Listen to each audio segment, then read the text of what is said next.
On question 31, I want to combine these two logarithms using the product rule.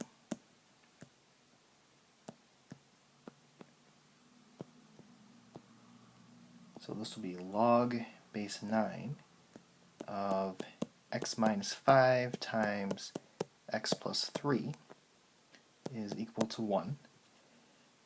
Now, when you multiply two binomials, you need to FOIL them.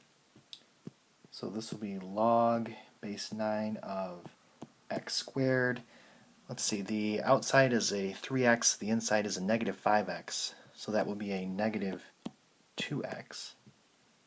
And then a minus 15. Okay, so I need to now transform this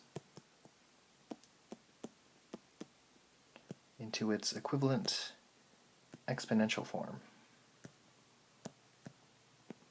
So it's going to be 9 raised to the 1 is equal to x squared minus 2x minus 15. So if I subtract 9 from both sides, I get x squared minus 2x minus 24. And now I need to factor it. It will be x minus 6 and x plus 4.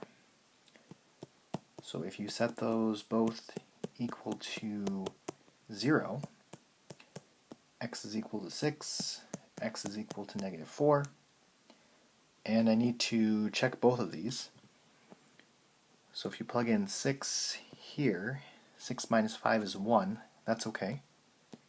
6 plus 3 is 9, that's okay.